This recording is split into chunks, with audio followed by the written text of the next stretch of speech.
Ela passou 10 anos dançando com gigantes. Era uma treinadora de orcas reconhecida mundialmente, elogiada por sua presença tranquila e por uma conexão incomparável com o predador mais poderoso do oceano. Ela acreditava que entendia tudo, mas em uma tarde de junho, diante de centenas de espectadores atônitos, seu sonho desmoronou em um pesadelo mortal.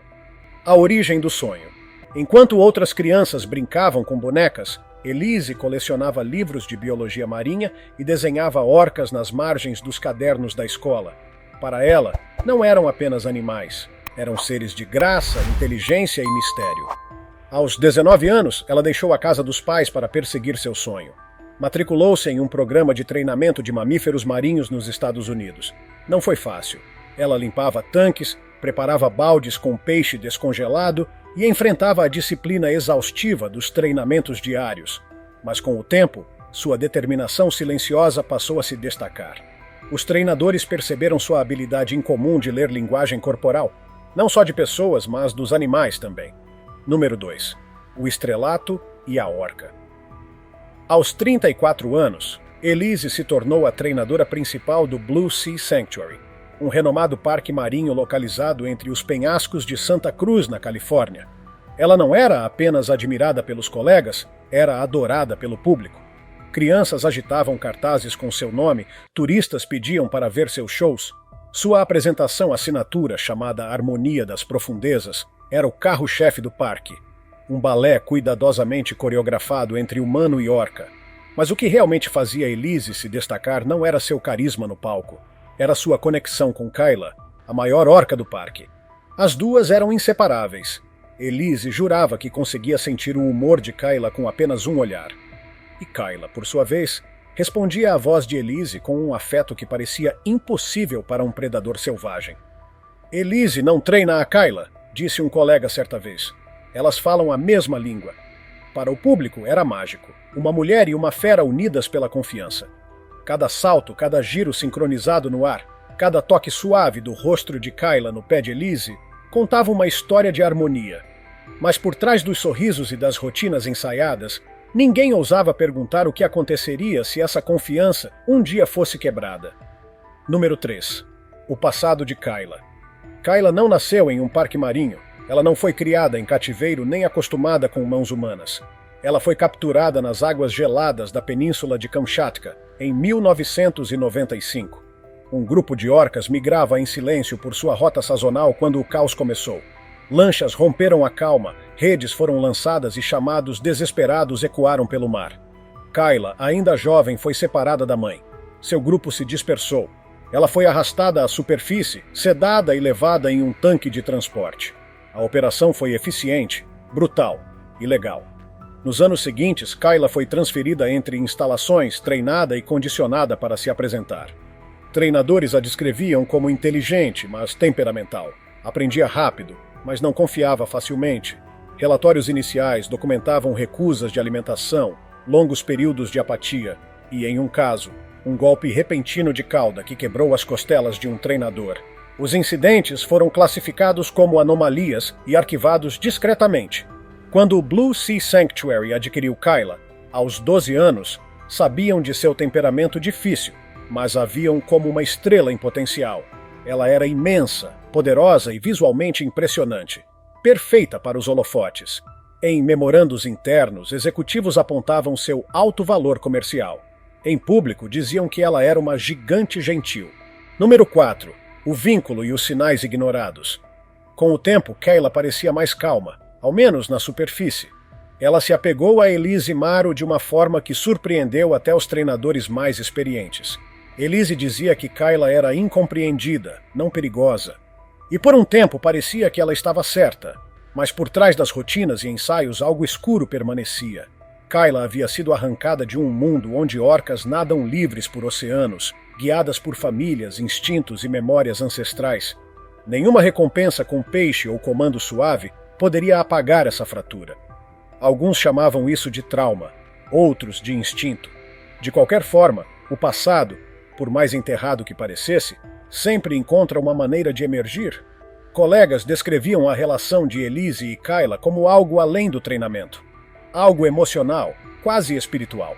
Enquanto outros usavam apitos e bastões de comando, Elise usava apenas sua voz. Ela escuta meu coração, disse em uma entrevista, com a mão repousando no dorso liso de Kayla. A frase virou manchete. Fez as pessoas acreditarem. Mas nos bastidores, nem tudo era tão perfeito. Houve momentos, breves, mas reais, em que Kayla hesitava. Um giro finalizado com atraso, uma recusa em saltar, um olhar prolongado, desconcertante. Elise minimizava. Ela só está de mau humor hoje, dizia com um sorriso, repetindo o otimismo de sempre. Para ela, esses não eram sinais de perigo, mas parte da complexidade emocional do vínculo que tinham. Contudo, alguns colegas próximos começavam a se preocupar. James Lynn, um treinador júnior, percebeu mudanças sutis na linguagem corporal de Kayla durante os ensaios. Havia tensão, contou mais tarde. O jeito que ela virava, a forma como segurava o rosto um pouco mais baixo, dava para sentir. Ela estava segurando algo. Ele mencionou isso uma vez, com cautela a Elise. Mas ela descartou. Eu conheço ela. Melhor do que qualquer um. E isso era verdade. Mas até a compreensão mais profunda pode ser cegada por amor, orgulho ou pela vontade de acreditar no impossível. Número 5. O dia em que tudo desmoronou. No dia 12 de junho, o calor em Santa Cruz era sufocante. O sol castigava o Blue Sea Sanctuary como um holofote inclemente, esquentando as arquibancadas lotadas de famílias e turistas. O show Harmonia das Profundezas estava com todos os ingressos esgotados. Mais de 800 pessoas, de crianças pequenas a aposentados, ocupavam cada assento, abanando-se com panfletos e bebendo limonada enquanto a música subia. Nos bastidores, Elise Maro estava concentrada, vestindo sua roupa de mergulho e ajustando o fone de ouvido. Aquele número era especial, marcava 10 anos de parceria com Kayla. Para o grande final, a orca ergueria Elise acima da superfície, equilibrando-a com o rosto como uma plataforma viva. Era o tipo de manobra que arrancava aplausos e suspiros. Quando os portões se abriram, Kayla surgiu, nadando com elegância pela água cintilante. O público explodiu em aplausos. Elise avançou, mãos estendidas, e assobiou suavemente para iniciar o número. Mas Kayla não respondeu. Ela permaneceu imóvel, boiando, com pequenas contrações nas nadadeiras peitorais. Elise repetiu o comando, agora com um tom de voz mais claro. Vamos, garota, para cima! Ainda assim, nada. Então, lentamente, Kayla se aproximou. Mas algo estava diferente. Em vez de se posicionar sob Elise, ela desviou para o lado, roçando suas pernas com um deslize pesado e gelado. Elise riu sem graça, tentando disfarçar. Ela está brincalhona hoje, comentou no microfone, tentando esconder o desconforto. O público riu. Sem aviso, Kayla deu meia volta e atacou. A orca avançou, derrubando Elise e jogando-a na água com um golpe repentino. Por um segundo pareceu um tropeço, um acidente. O público se inclinou, curioso. Então, a água se tornou violenta. Kayla cravou os dentes no braço esquerdo de Elise com precisão assustadora. O grito da treinadora foi abafado sob a superfície. Seu corpo se contorceu tentando se soltar. Bolhas e sangue emergiram no ar. Os treinadores à beira da piscina congelaram, sem reação diante da virada súbita do espetáculo ao pesadelo. Kayla não parou. Ela puxou Elise para o fundo, girou violentamente e voltou à superfície, sacudindo o corpo inerte da treinadora diante da multidão. Gritos substituíram os aplausos. Pais cobriam os olhos dos filhos. Alguém gritou: "Isso não faz parte do show!" Elise emergiu uma vez, ofegante, o rosto pálido e apavorado. Tentou alcançar a borda, mas Kayla agarrou sua perna e a puxou novamente para baixo, com força esmagadora. Sirenes soaram. Funcionários correram para lançar redes de emergência. Um treinador jogou uma boia pesada tentando distrair Kayla, mas a orca estava em transe. Foram menos de 2 minutos. Quando Kayla soltou o corpo de Elise, ela flutuava, imóvel, o sangue manchando seus cabelos, os olhos abertos e sem vida. O público permaneceu em silêncio. A única coisa que se ouvia era o som da água batendo na borda da piscina. Número 6. A violência que não parava. A superfície da água tremia em vermelho. O corpo de Elise, que um dia foi símbolo de graça dentro da piscina, agora se agitava sem controle sob as ondas. Kayla cravou os dentes novamente, dessa vez no tronco. Seu corpo preto e branco girava furiosamente, transformando a água em uma tempestade. Elise tentou gritar, mas engoliu sangue e sal. Seus braços e pernas se debatiam em desespero. Cada vez que tentava subir, Kayla a puxava para as profundezas. De cima, o público não podia mais aplaudir. O terror dominava as arquibancadas. Crianças choravam. Uma mulher deixou o celular cair, paralisada.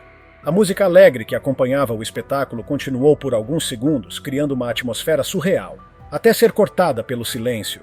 Nos bastidores, os protocolos de emergência foram acionados. Treinadores correram, jogaram brinquedos na água, bateram na superfície, gritaram o nome de Kayla. Mas a orca não reagia. Seu olhar estava fixo em Elise, não com fúria, mas com frieza. Como se não estivesse mais se apresentando, mas retomando algo que lhe foi tirado. Elise ressurgiu brevemente, tossindo violentamente, o rosto branco como papel. Seus lábios formaram uma única palavra: socorro! Kayla atacou outra vez. Com o rosto, golpeou o peito de Elise com uma força que quebrou ossos. O estalo ecoou pelo estádio. O corpo de Elise ficou mole. Kayla então mergulhou sob ela e a lançou para o alto. O corpo da treinadora voou, inerte, antes de cair com violência na piscina, como uma boneca deixada cair. A equipe de segurança chegou tarde demais. Um treinador ativou o sistema sonoro subaquático, emitindo tons de alta frequência para tentar interromper o comportamento agressivo, o que apenas irritou mais a orca. Kayla se agitou, espirrando água nas primeiras fileiras. Uma das redes de emergência ficou presa no corrimão e falhou ao ser lançada. Os segundos pareciam horas. Finalmente, Kayla parou. Ficou imóvel no centro do tanque. O corpo de Elise boiava próximo à borda, o braço dobrado de maneira antinatural. A roupa de mergulho rasgada, a água ao redor escura e parada. Paramédicos a retiraram da piscina. As compressões torácicas começaram imediatamente. Alguém chorava incontrolavelmente no rádio, mas Elise já não respondia. Do outro lado do tanque, Kayla apenas observava. Número 7. O silêncio após o choque. Na manhã seguinte ao ataque, o Blue Sea Sanctuary permaneceu fechado ao público. Os portões foram acorrentados. Guardas de segurança patrulhavam os corredores. Vans de emissoras de televisão se amontoavam na entrada. Repórteres buscavam qualquer detalhe. Dentro do tanque onde Elise Maro morreu, a superfície agora parecia calma, mas era uma calma enganosa. A ilusão tinha acabado. Todos sabiam disso. Uma investigação oficial começou dentro de poucas horas. Agentes da Administração de Segurança e Saúde Ocupacional, inspetores de bem-estar animal e biólogos marinhos chegaram ao local. O que inicialmente parecia uma crise de relações públicas se transformou rapidamente em algo muito mais sombrio. Documentos internos foram vazados, denunciantes surgiram, e de repente a represa de silêncio rompeu-se. O histórico de Kayla estava longe de ser limpo. Relatórios de incidentes datados de 8 anos atrás revelavam um padrão. Investidas agressivas durante a alimentação, estalos de mandíbula direcionados a treinadores, recusas frequentes em obedecer comandos, até momentos de agitação intensa após shows com grandes plateias. Um relatório descrevia Kayla batendo com força contra a parede do tanque após uma apresentação, com os olhos arregalados e vocalizações contínuas e agudas, sinais evidentes de estresse. Mas nenhum desses alertas chegou ao público. A direção do parque minimizou cada caso, chamando-os de comportamentos rotineiros e variações individuais. Em e-mails privados, executivos escreviam frases como: valiosa demais para ser afastada. Vamos monitorar. Não escale. E também, Elise consegue lidar com ela. É a única que consegue. Um ex-treinador que havia deixado o parque poucos meses antes da morte de Elise deu uma entrevista arrepiante. Kayla não estava apenas agindo fora do normal. Ela estava desmoronando. Todos nós vimos isso. E a Elise confiou demais. Número 8. A dor se transforma em revolta. A família de Elise, devastada e furiosa, exigiu respostas. Seus pais divulgaram entradas de diário escritas por ela semanas antes do ataque. Nelas, Elise relatava comportamentos estranhos de Kayla, mas atribuía isso ao calor ou ao estresse. Em uma passagem marcante, ela escreveu: se eu não conseguir alcançá-la, talvez ninguém consiga. A comoção pública foi imediata. Protestos surgiram do lado de fora de parques marinhos por toda a Califórnia. Petições pelo fim do cativeiro de orcas reuniram milhões de assinaturas em poucos dias. Nas redes sociais, Elise se tornou símbolo, não apenas de uma tragédia, mas de uma traição. A traição não foi de Kayla. Foi de um sistema que escolheu o lucro em vez da precaução, a aparência em vez da verdade, a imagem em vez da segurança.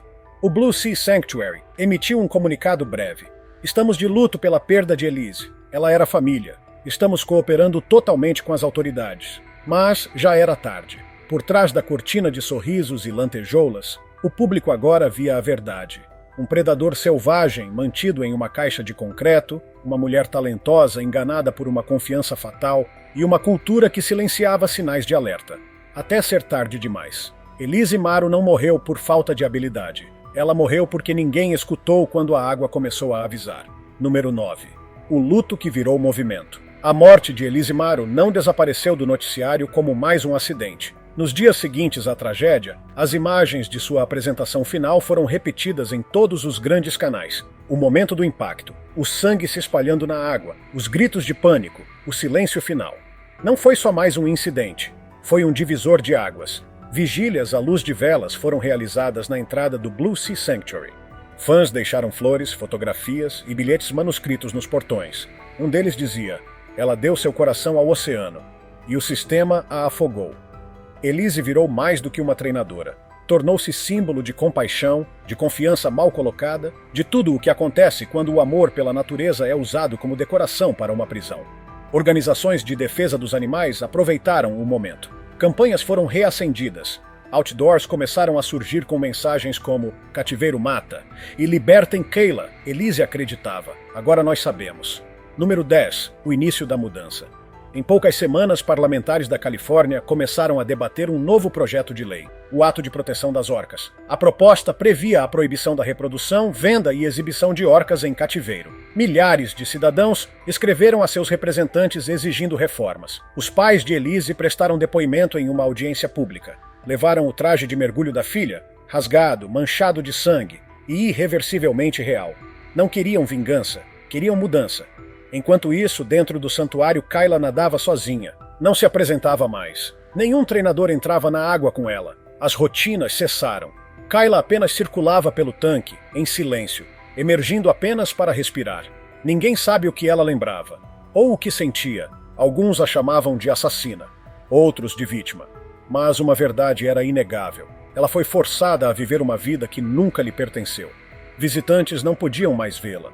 Mas um zelador contou mais tarde que certa noite passou pelo tanque e a viu imóvel, flutuando na superfície, olhando para as arquibancadas vazias onde Elise costumava estar. Ele jurou que Kayla não se mexeu por horas. Se a história de Elise te tocou, não deixe que ela desapareça. Inscreva-se no canal para mais histórias reais que desafiam o que pensamos saber. Compartilhe este vídeo para que outros também enxerguem o que há por trás do vidro, porque quanto mais falamos, mais entendemos. E só através da compreensão a mudança pode começar. Se tiver gostado do vídeo, deixe seu like e inscreva-se em nosso canal para acompanhar todas as novidades. Te encontro em um desses vídeos que estão aparecendo agora na sua tela. Cuidem-se, pessoal!